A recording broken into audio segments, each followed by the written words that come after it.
Hi everyone, today is a continuous series on how I plot the PBO limits known as the Precision Boost Overdrive with Curve Optimizer and Curve Shaper on a Asustek motherboard. I've done on my first content, which is on a MSI motherboard. So if you guys are making use of the MSI motherboard, the 800 series, be it X870E or the B850 motherboard, you can make use of that content to do your Precision Boost Overdrive. Okay, as the interface is of the same. Don't worry that it's of different, model, as in like X870E Carbon or B850 gaming Wi-Fi. That motherboard, which is the Mota, you can make use of the configuration, not an issue. As I mentioned, the UEFI is of identical and the figures are about the same. Now, for this content today, I'll be making use of the Asustek motherboard, as the UEFI is different. Though the numbers which I pick from the MSI, right, is similar to what I plug over here. It's identical, but there are certain areas, right, which is hidden. So I'll show you today how you're going to, configure it on the Asustek motherboard. With this said, first off, the specs. I'd like to thank AMD to have provided this lone unit. In fact, this is an elite hand-picked set. As you can see, AMD sample, not for sales. They purposely loaned me this unit, which is top notch, and thanks to them, without this, right, I can't show you. In fact, this is a 9800X3D chipset, 9800X3D processor. Next, thanks to Asustek, who have provided, or should I say ASUS Singapore, to have provided two of these boards of a identical specs and such. In fact, it's the ROG Strix B850G gaming Wi-Fi. Just happened that I have two versions. This is the international version and this is the waifu version. If you guys are curious how this board performs, right, again, you can click on my top right hand corner and it will take you to the content on both this motherboard, which I can tell you these are hot selling motherboard. And right now, as far as I know, in Singapore, it's selling only from one shop, which is from Performance PC. If you like what you see on my content and you feel that you wanted to get this board, right, do it fast. You can click on my top left hand corner, there will be a QR code you can scan and to purchase it. It's about 450 SGD.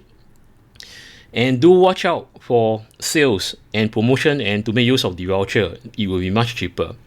As I calculated last night, in fact, the cost is about $390 Sing dollars. Alright. Okay. Not gonna sound like sales or anything, it's just that I'm hyped with the motherboards and things that I have provided with, for my sponsors. So do take note, this is known as the ROG Strix B850G gaming Wi-Fi. Again, thanks to Asustek Singapore to have provided this unit for me to share with everyone. Last but not least, this RAMs kit over here coming from KingBank. In fact, I've requested just for this content. Alright, in fact, throughout the series of the content, they have provided me with. This is the 48 gig kit on both, but it's just that different timing and different bus speed. Starting off with the white ones. This 48 gig kit, as mentioned, with a cache latency of 28 and a bus speed of 6000. Else, for this gunmetal, again 48 gig kit, but of a cache latency 32 and with a bus speed of 6800. In this content, I will show you again what's the difference between making use of the sweet spot 6000 bus speed and something exaggerating, which is 6800.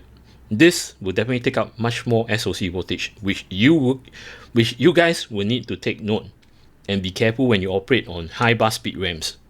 Let's begin with the basic before you install Windows. When you set up the system itself and when it's plugged everything in to the case, first thing to do is to update the BIOS. And for this ASUS board itself, looking at the BIOS, right, the latest BIOS is a beta version. I wouldn't advise anyone to actually install a beta version BIOS.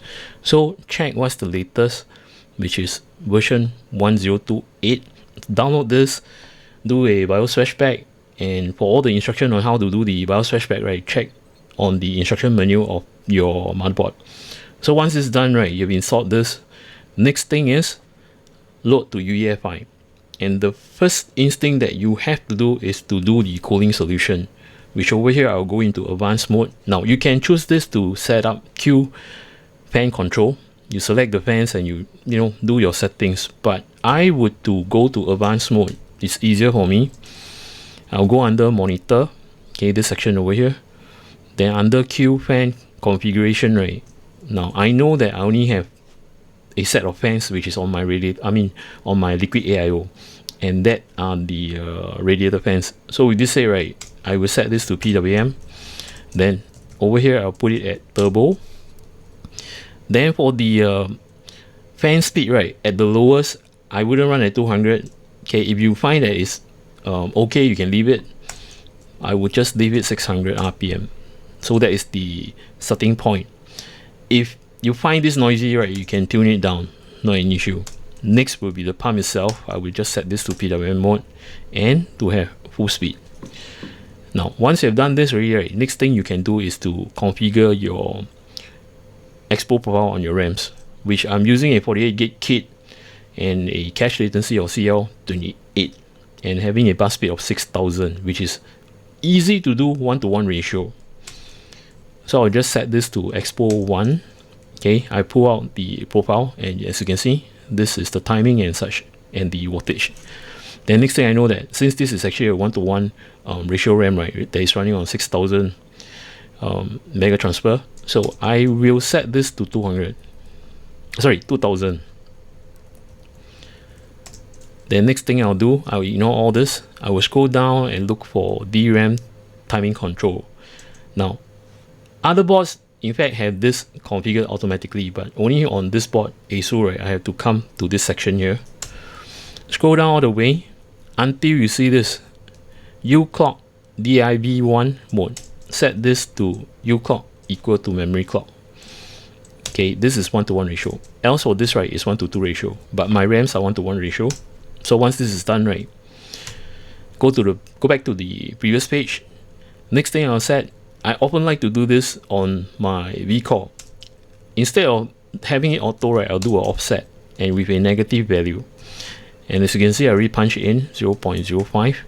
Now for this, right, in fact, only on certain boards it can cater for 0.05 volt. What it does is that it's telling the system, or should I say, by default is, let's say, 1.2 volt. Okay, and it doesn't require that much current for the processor to hit the clock speed.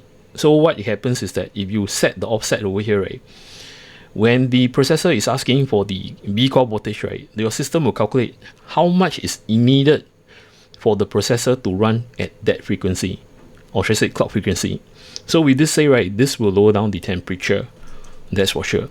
Then next thing I will take note is on the CPU SoC voltage. Now this is the communication part between your processor and your RAMs. Your RAMs have this chip known as the IMC, and your processor also have this chip, okay, which is separate from the processing stuff.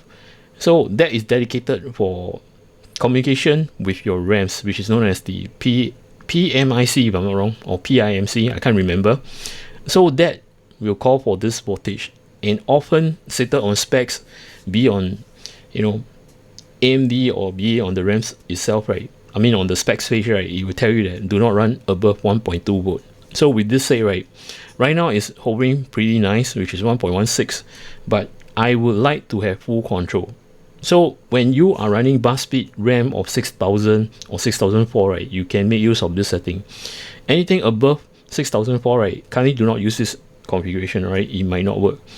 So for me, what I know is that I will set it manual, and to set it to 1.15. Okay, this is done.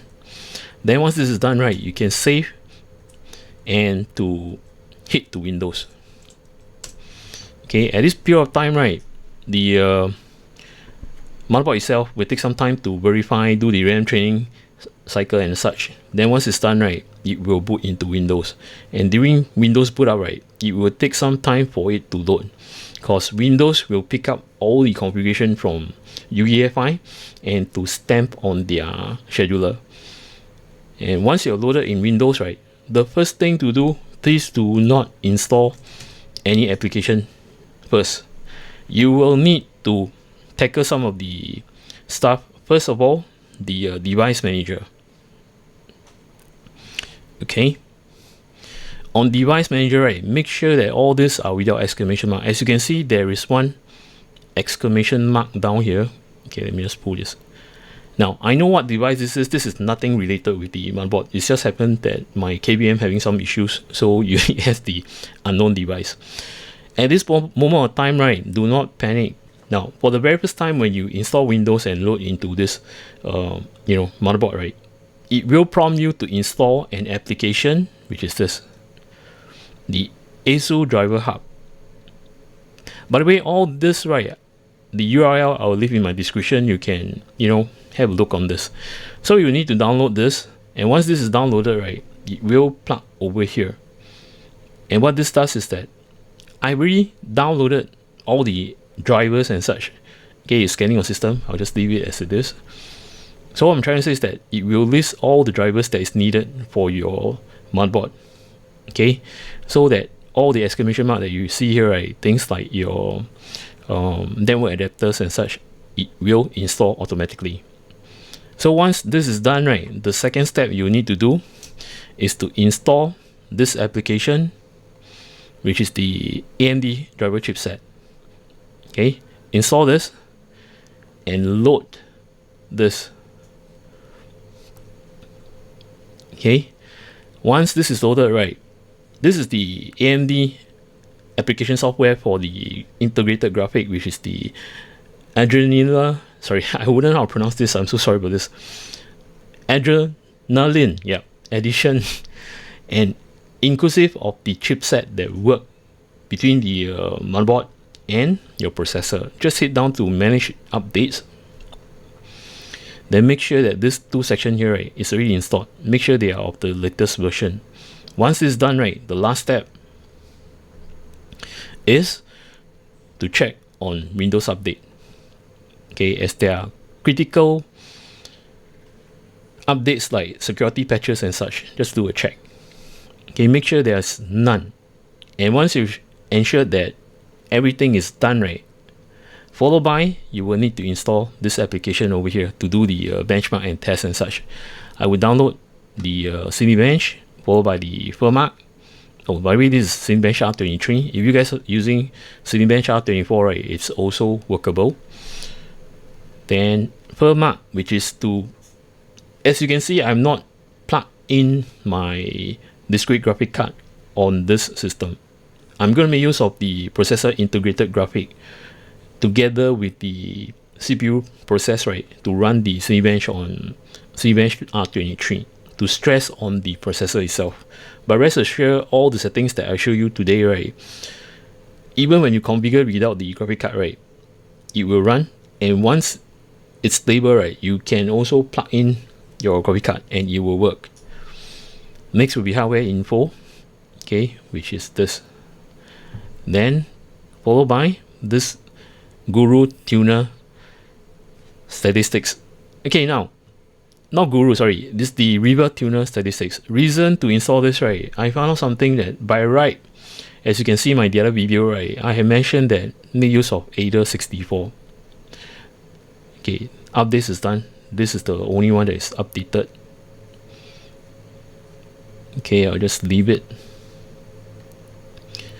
See, done. Okay, now back to where I was. For AIDA 64, right, for some reason, right, this is actually a very long name. When I do the OSD, it's from here. Okay, and you can configure. This is actually the overlay. So instead of using this AIDA 64, right, I'm going to make use of hardware info. And hardware info need this application, which is the RiverTuner. Okay, as you can see here, see, this is very long, so I'm not going to use this. Furthermore, this, right, doesn't pick up the sensor of the certain parts like the chipset and such, so I'm not going to use AIDA 64. Now, once you have installed all the application, first thing you do, as mentioned to you, this is only, set up in a way that I have only enabled the Expo Profile. So to pick up all the stats on default AMD, oh, speaking of which, right, I forgot to mention, you will also need to check the processor configuration, as in like default and the recommendation. So go to the AMD website and check on this processor, which is the 9800 X3D. Go to the general specification. Then from there, right, I will take down all the settings. Now, default, this is default AMD specs. Okay, recommended. Oops. Now, things that you need to take note. Okay, let me just do this. Scroll down, take down the max boost and the base clock. So base clock is always running at 4.7 by default gigahertz. Then the boost clock. Now for boost clock, right, max boost clock is on random period of time where you will just push, the system will just push to run at 5.2 gig.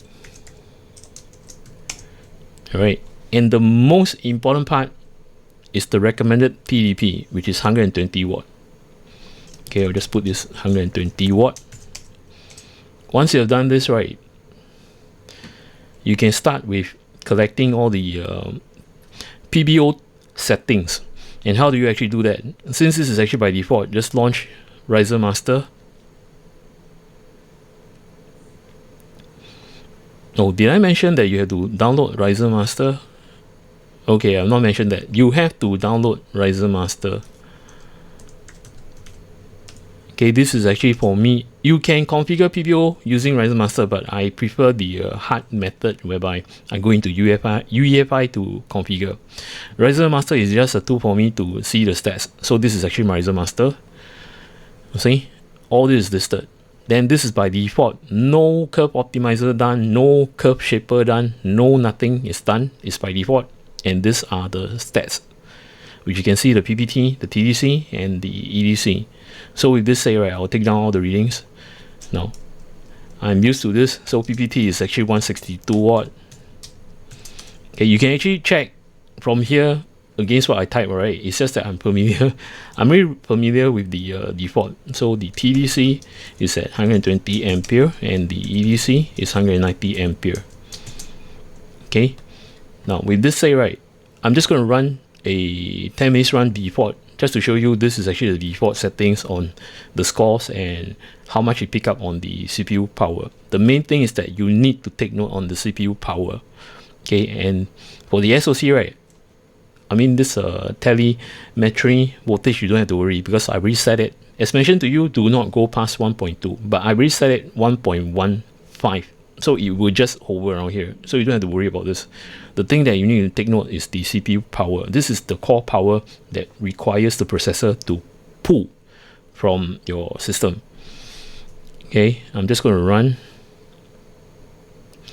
As mentioned to you, right, this CPU power should not exceed 120 watt. Okay, you can exceed a bit, but not that much. And some of the reviewers out there, right, YouTubers and such, right, they push and push and push. It's like, you know, why I'm so cautious about this is that in short period of time, yes, you can push and have fun, but you're using the system in the long run.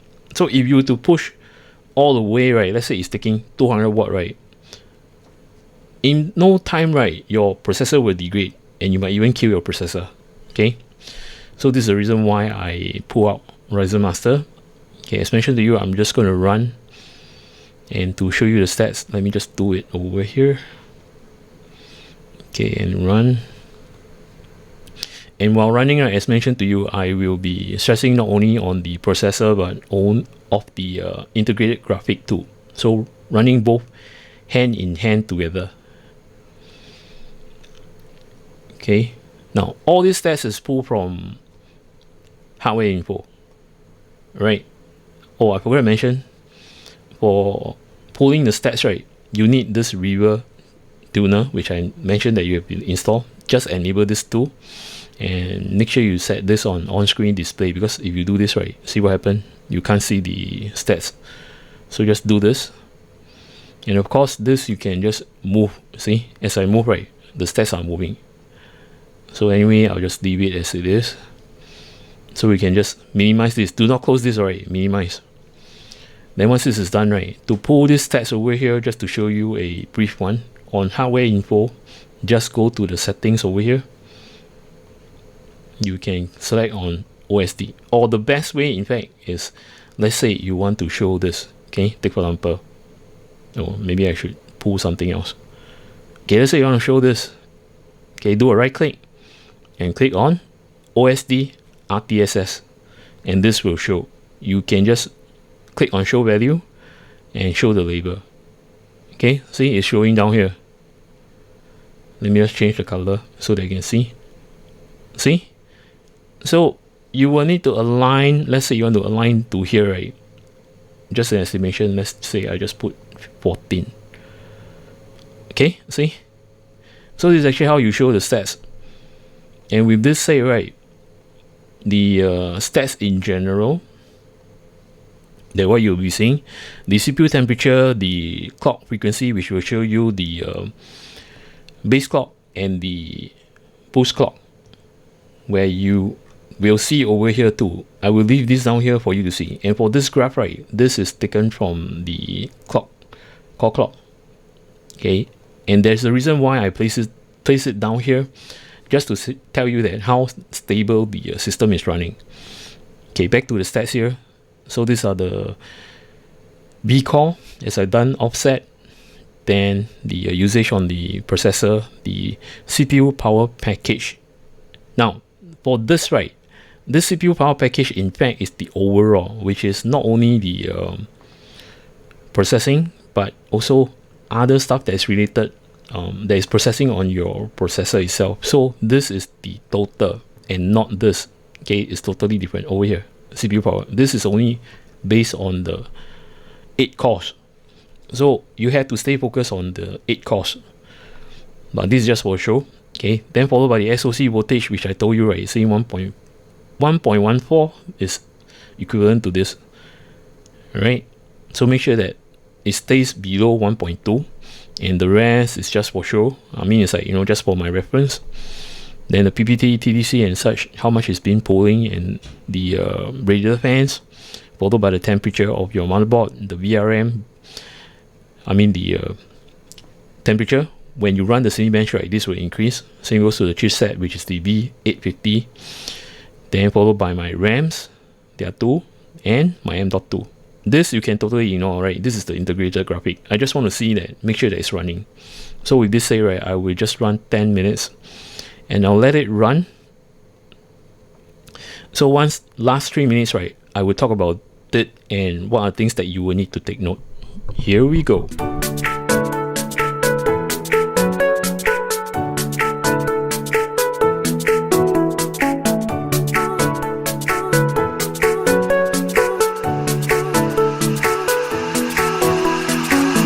Alright, last 3 minutes or so, which is around 2 minutes 45 seconds or so.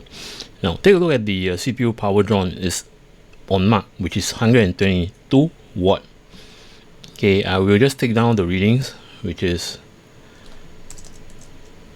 the power drawn, or should I say CPU power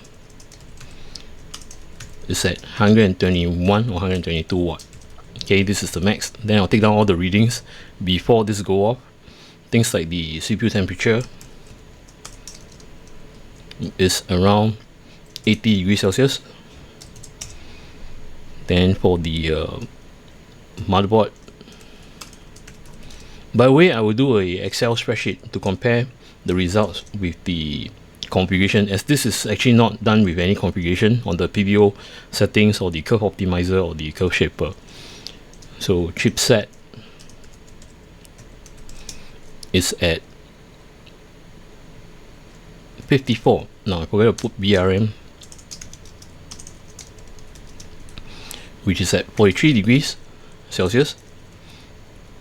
Oh, just for information, my room temperature is 30 to 31 degrees Celsius on open bench. Okay, so this is actually the result. Then coming to my RAMs, DRAMs, okay, my DIMM 1, which is at 39.2, and my DIMM 2 is at 39.8. Then followed by my M.2 SSD, which is 45. Okay, I've done all the readings. Oh, forgotten to place the base clock. So base clock is running off consistently around there. So I choose the peak over here, which is 5.0. Okay, probably a tick over here is better. 5.085 gig. Okay, estimation. Then the boost clock, max boost clock, which is randomly, is at 5.225 gigahertz. Okay, this is done. Did I miss out anything? Nope. Now it's to wait for the result.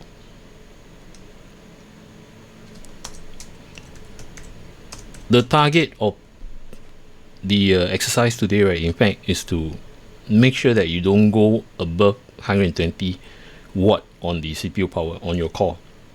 So having a gauge line, right, you can lower down the voltage to lower down the temperature, which I'll show you how. Okay, the result is 22154 after 10 minutes run. So right now I'm just going to show you the PBO settings that I'll be configuring. So let me just stop all this and to run to UEFI. This will take some time. Okay, that was fast. In fact, this motherboard is pretty fast, and I did introduce this motherboard to my viewers, and majority of them like it due to the fast boot time. Okay, now to do the settings on PBO, I'll just go into advanced mode. Okay, then yep, over here, right, scroll down all the way till you see AMD overclocking. Click on this, click on accept. First thing to do, select this SoC Uncore OC mode. This has got to do with the Infinity Fabric to, you know, communicate with your processor. So I'll just set this to enable. Next will be Precision Boost Overdrive. Now for this, right, set it to advanced. Now just now what you have seen, right, is actually on auto, meaning to say it's default AMD settings with all this over here that I've taken down. Now we can leave this as this, but I would most of the time advise not to choose auto or motherboard. Reason being, right, these are pre-configured by the engineers at ASUS, be it MSI, ASUS, ASRock and such. And I did encounter one time whereby they have done a mistake on the auto configuration or the motherboard configuration. So instead of having you to set as auto or motherboard, right, I would prefer you to do a manual configuration, so you have total control of what you have plugged for your system to run. So I'll choose manual. So as for the PVT is 162. Now take note, this is milliwatt, okay, not watt. If you put 162, right, it's going to run very slow. So make sure you set this with 3 zeros to tell the system that, oh, this is actually 162 watt.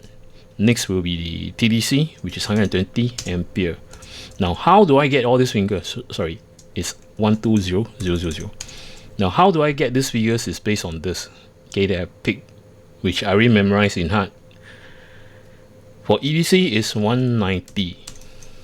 Okay, once you've done this, right, next thing to do, now you can set this CPU boost clock override, which most of you will do.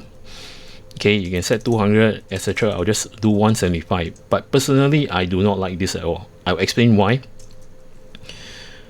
So right now, just for the fun, I'll just set this to 175. Then for curve optimizer, right, now since this is an 8-core processor, it is not a dual CCD. You can set to all core. Now, someone have actually asked me during the process when I did the MSI illustration, right? Can you do per core? You can, but what's the point? It's like you are trying to prolong the life of your... Okay, let me just explain this before I talk about the per core. When you set to per all core, right, make sure you set to negative, then with a magnitude of 20. Now, always give a range between 10 to 30. So in the middle, right, I'll get it 20. Some experts out there, they will tell you, oh, set it 40, set it 50. Yeah, no problem, you can run. But do bear in mind, at this period of time when the processor is new, right, when you stretch to the max minus 50 magnitude, okay, it's just like an elastic band.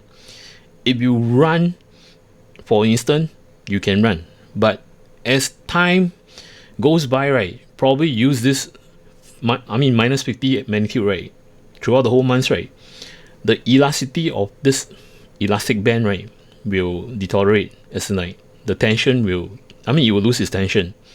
And when it loses its tension, right, you will bring instability to your processor. Okay, just an illustration. So I would say that don't stretch too much. Or sometimes even worse, when it stretches until to the extent having 50, right, minus 50, right, along the time, all of a sudden, your system doesn't boot up. That means to say, the elasticity of the elastic band, right, have snapped. And that is even worse. So I will do it moderately. You can follow the settings. It's safe to run in any of the 9800X3D. Okay, if this crashes, right, come back here, set it lower. Okay, minus 5. Or if you can't run, set it lower again. Okay, but for sure, I know that it can run at minus 20 based on the fact that all 9800 X3D chipset, right, they are running on 4 nanometer thin and it's under B0 stepping. So this is for sure it will run. Now back to per core.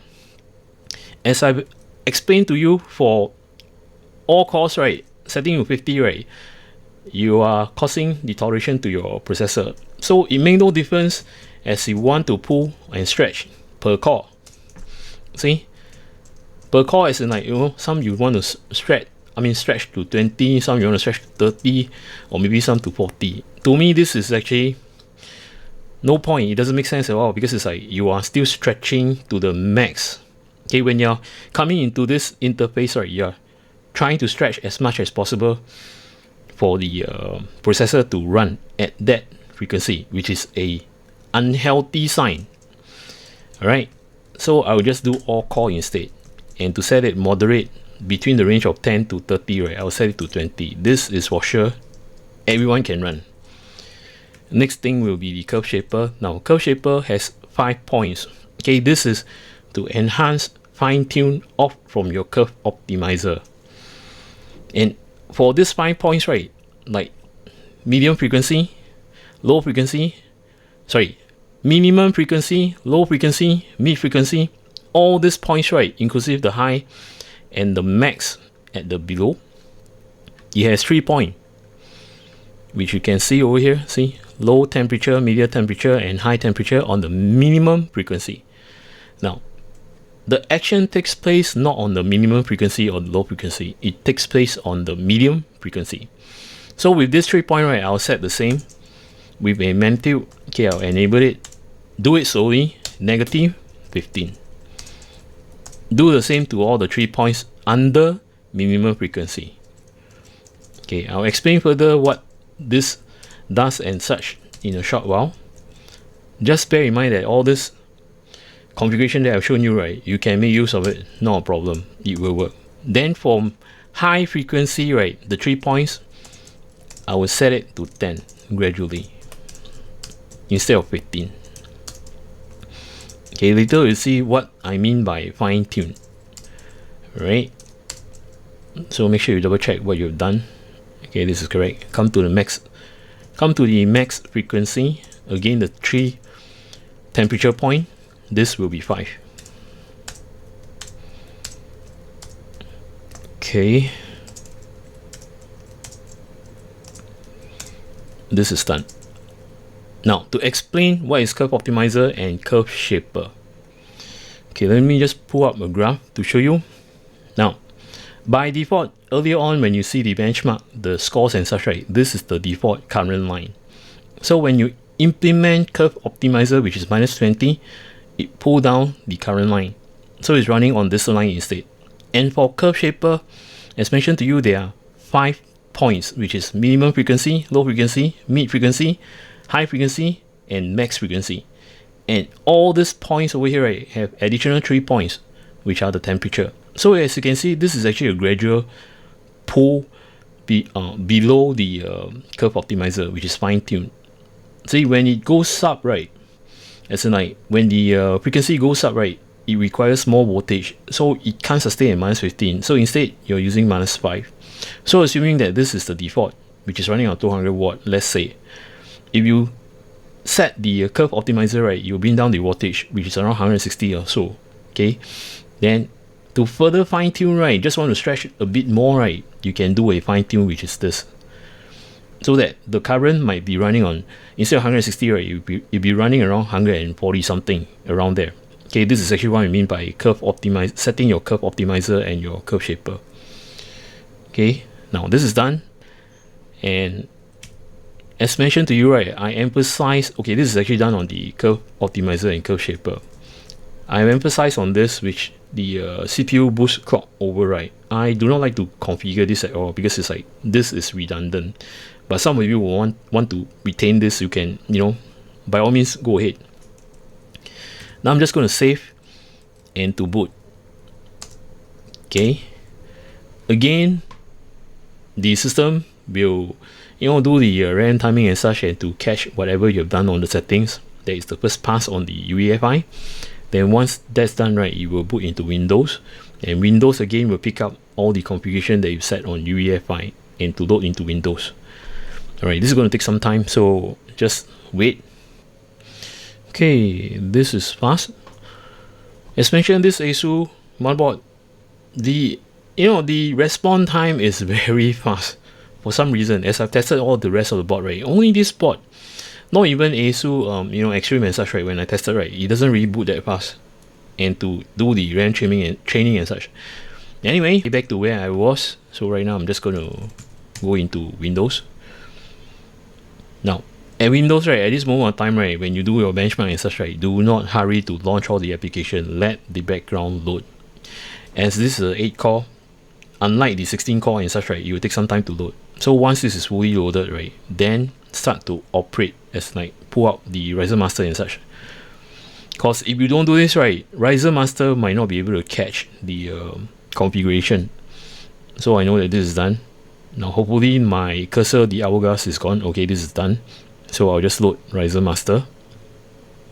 Hopefully it will catch. Let's see what happens. See, all the sets are done. Now, as mentioned to you, the PBT, TDC, and EDC, right, I manually configure. You have total control, and these are the configuration. So it's based on here. Okay, 162 watt on PBT, 120 ampere on TDC, which is down here, and the EDC 190 ampere. And I have set the CPU boost override, which is 175. You guys will set 200 if you want to. Then I forgot to mention scaler. Kindly do not set the scaler. Okay, there is this section whereby you can set it to pull X10. Never do that. Okay, do not set that at all, because this will definitely hurt your processor. It's actually pulling much more VCore as you expected. Okay, so don't do it blindly. Do not use this at all. Then I've set the curve optimizer to -20, and again, shame that it's a shame that this Riser Master, right, doesn't show the curve shaper. Hopefully in future version, right, it will show. So with this, right, I'm going to run the Cinebench and such. Okay, and to run for 10 minutes. And I'm not going to run for 10 minutes. I just want to show you why I do not like to use the boost override CPU configuration. Okay, let me just align this properly. Okay, open this up. While this opening up, I'm going to load firm up. Okay, put this one side. Okay. Now take a look what happened when this has been set. Okay, the boost override CPU at 175 megahertz more. So if I were to run, okay, and to pull this stats over here, it's running right now. Take a look at the consumption. CPU power, it is no difference from default, and I told you that my target is to bring it down further, and it did bring down a bit, not say a lot, and it's still hovering 120 to 121 watt. Okay, you must say that, hey Cleo, look at it, wow, I'm having a boost clock, I mean the base clock 5.3 gig and have a max boost 5.4. Isn't this wonderful? And the temperature is not that, not that difference from the default. Yeah, true enough, if you feel comfortable with this, you can actually, by all means, let it be. Okay, but I will not do so. Instead, I will remove off the boost override CPU. So now you can see, right, and you can see that this graph over here, right, is jagged. I forgot to mention in the previous one, right, the graph is jagged. Okay, the system is actually trying to pull, it's trying to pull as much, through as much. It's like forcing it to go up, which I do not like. Okay, right now I'm just going to stop, and I will be heading back to UEFI to disable the CPU boost, and you'll see a big difference on the wattage drawn. Okay, just going to take some time over here again. See, this board is fantastically fast. All right, now, okay. Now, probably I want to set something before I proceed. I know that there's something which I can set that will go into advanced mode instead of having to, keep on going. Okay, this is the one. Going to the easy mode, advanced mode. Yep. Okay, now back to where I was. As I mentioned to you, right, on the PBO settings, this one, I would disable this. I won't use this at all. And earlier on I told you about the scaler. Okay, a lot YouTubers will ask you to do 10 times.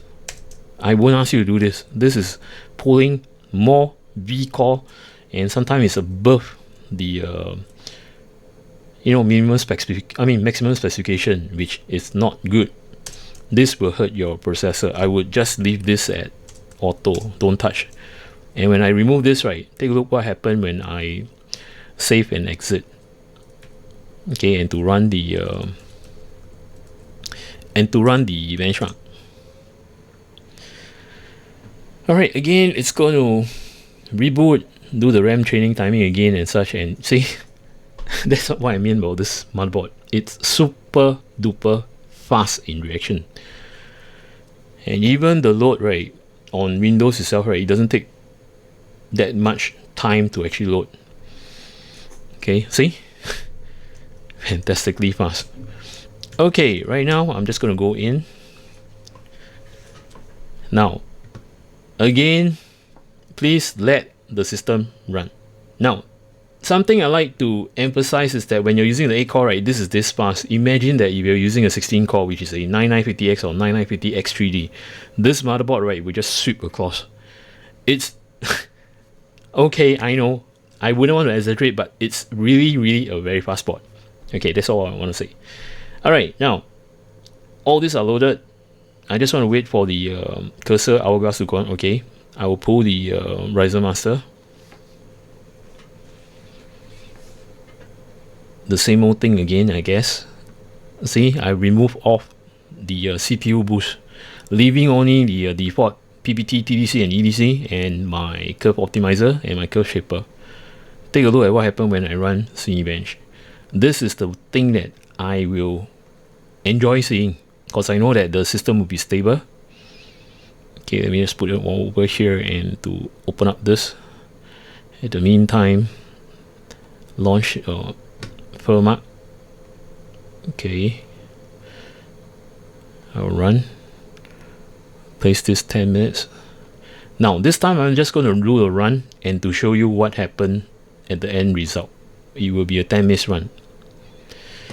Alright, gonna punch the hardware info so we can see the graph and this. Now take a look what happened right now. Okay, when I run, simple say, look at the CPU power. This is a successful under voltage. All right, and not having the CPU power, I mean the core power, right, to run at 120, you drop by so much wattage. Imagine that.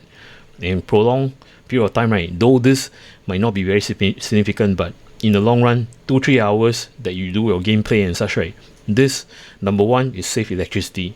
Two, you prolong the life of your processor. So this is the thing that which I would aim. And looking at the start, right, this is already very consistent. Take a look.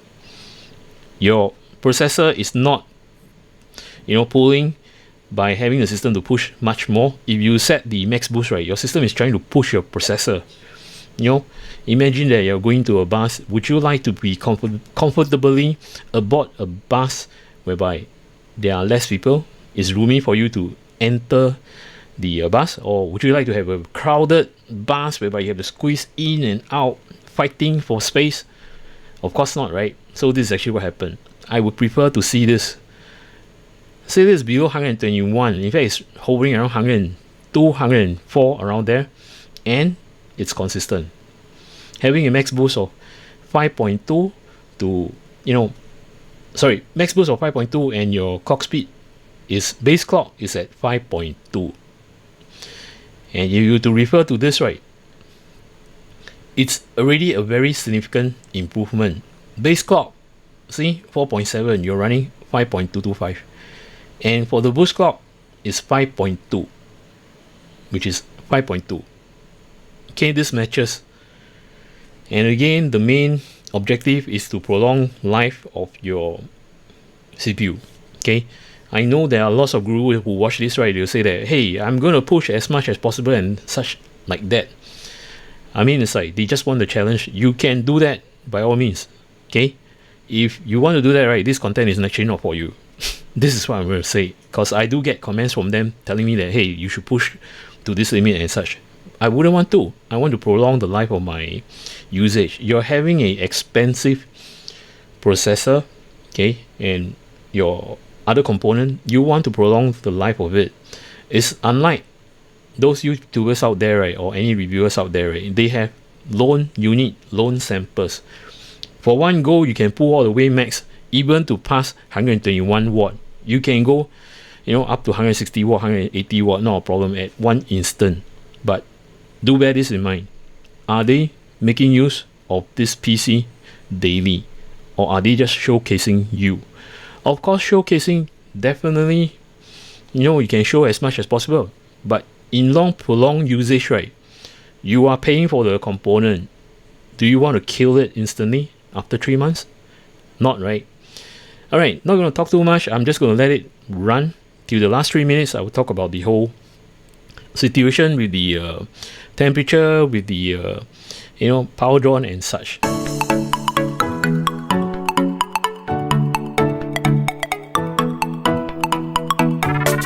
Alright, almost last 3 minutes. As you can see throughout the whole run, this is fantastic. I like to see that the graph is consistent, flat. Meaning to say, your processor is running consistently and it's not pushed by the system, and it's very stable. And also to the fact that it's running at lower CPU power. Okay, it's around 104. Temperature of the CPU, well done. It drops drastically. Then the rest, okay, let me just take down all the readings over here so that we can compare. Now for the base clock, right, I will make use of this. Okay, from default to 5225 megahertz, and gigahertz, sorry. For the boost clock, right, from this same thing, no change, it sustained. Now for the power drawn, right, is 104 max. Okay, from the 122 default, this is the max. Then for the temperature of the CPU is at 71 degrees Celsius. For the motherboard, it's S40 again, no change. VRM 41, lower. And for the chipset, it's 54.6, okay, slightly higher. And for the RAMs, right, 39, and the other one is 35.5. So sorry that I didn't do a spreadsheet for you, but overall I think you know what you see right now. So it's 45 Celsius. So as to compare, right, okay, just on the base clock itself, see, from the default, okay, 5 gig, it jumps straight to the boost clock, which is good, consistent, so that you don't have to think that when is it going to do the pull on max boost. And sometimes system crashes is because of this. There is this sudden peak, or should I say spike, to a higher clock speed. So this is something which I will enjoy working with. Then when we come to the power drawn, right, on default is 122 watt, and it drops after PBO settings and such is 104. The temperature dropped too, see, drastic of 9 degrees. The motherboard stays as usual. The VRM, it drops. By the way, the VRM is not working as hard as it was, during the default. See, after PBO setting, this drops. And the chipset, as mentioned, this increases for some reason, okay, just marginal of error. And as for the RAMs, right, you see, it did decrease by a bit.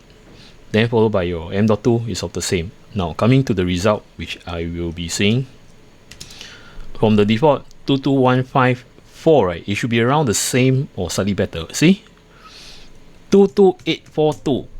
With all this stand, right, I'll definitely make use of this configuration. But again, it's up to you. If you guys want to set the CPU boost, right, okay. Now this setting over here does not have the 200 or 175 CPU boost. You can do that if you want to, but I find it redundant.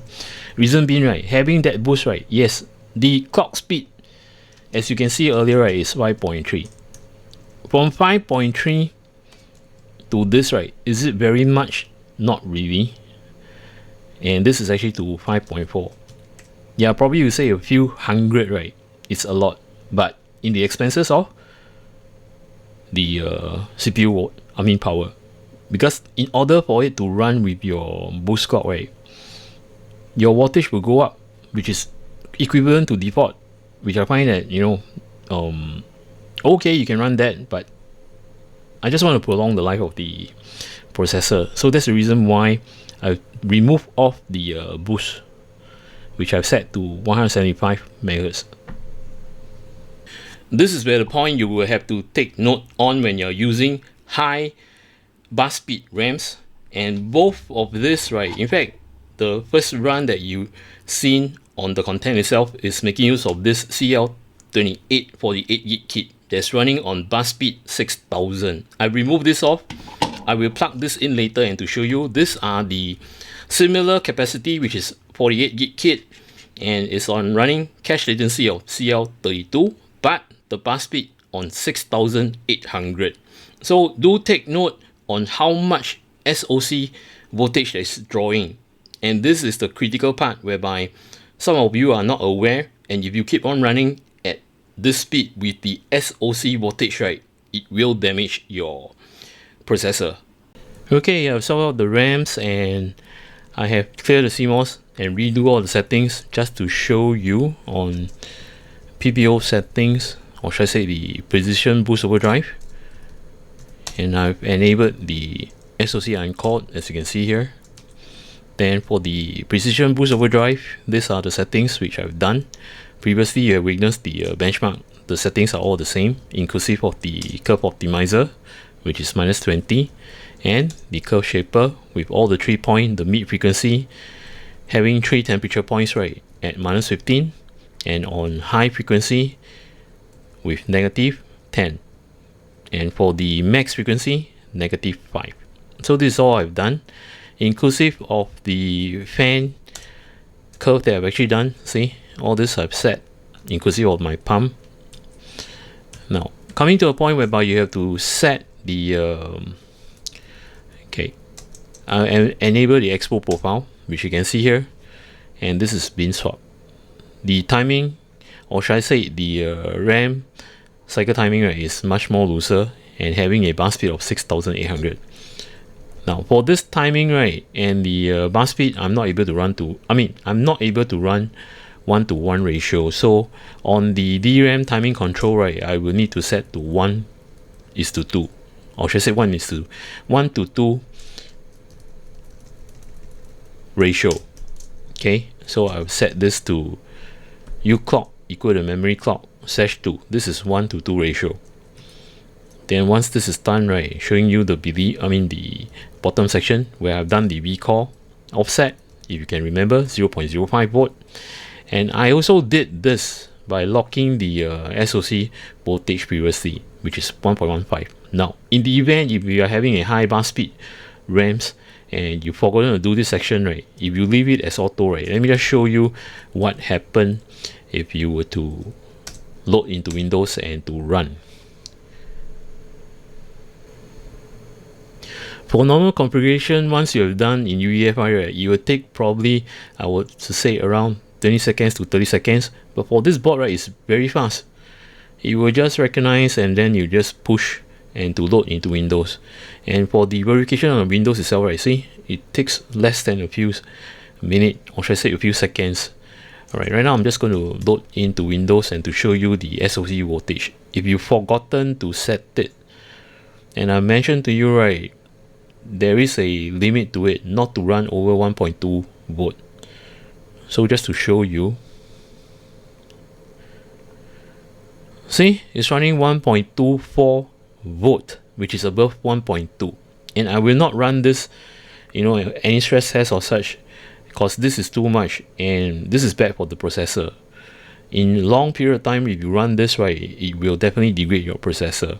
And just to verify the second stat, which is running on 1.2 volt, I load Riser Master, and as you can see here, right, Riser Master, see, 1.2 volt. I will not run this at all. So make sure that on UEFI, which I'm going to show you right now, make sure in UEFI, right, set it to a fixed value. And for that fixed value itself, right, make sure it doesn't go 1.2 volt. Okay, see, this board is seriously very fast, very responsive, which I like. Okay, now, as mentioned to you, the SoC voltage, which is down here, make sure you set manually. Okay, say this is 1.27 volt if I set it to auto. So I know that this set of RAMs from KingBank, right, is able to run 1.15 with the bus speed of 6800. If you are using other RAMs, other brand RAMs, right, and it not able to run at 1.15 volt, please come back here again and to reset. You can set it to 1.6, try again 1.7, if not 1.8, if not max is 1.9. Do not set this to 1.2. If you set this to 1.2, right, when you load into Windows, right, though you know that you have set to 1.2, but when you run the stress test or you play some games, right, it will go above 1.2. So just to ensure not to go beyond 1.19. Okay, and if your RAMs can't run at 1.19, right, or 1.2, okay, let's say for example, I would advise you to sell off your RAMs or return your RAMs. If there is a return period, get another set of RAM which has a lower bus speed. As I normally mention this to my viewers, having a high bus speed RAM with looser timing, right, will not benefit you, plus they are expensive. I'd rather you have a sweet timing which is around 6000 to 6400 and running at tighter cache latency, which is either 26 or 28. That will help improve the performance, and it doesn't pull so much SoC voltage for no reason. So right now for this pair of RAM, I can run at 1.15, and I'm just going to save and to show you. As mentioned to you, it takes about 45 seconds or so to boot. This is a very fast response motherboard. See, you just kick off to Windows, and this is verifying, and in no time it will show you the splash screen. and I'll load. Now, as mentioned to you, please be mindful when you're using a high bus speed RAM. If you don't set your SoC voltage right, it will definitely go beyond 1.2 volt.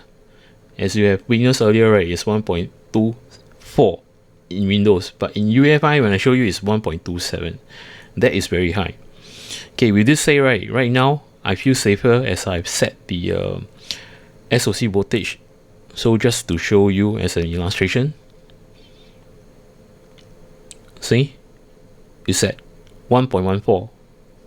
And to verify this, I may use our Riser Master just to show you. See? And don't just leave it this way. Try to do a run to ensure that it doesn't fluctuate from 1.14 all the way up.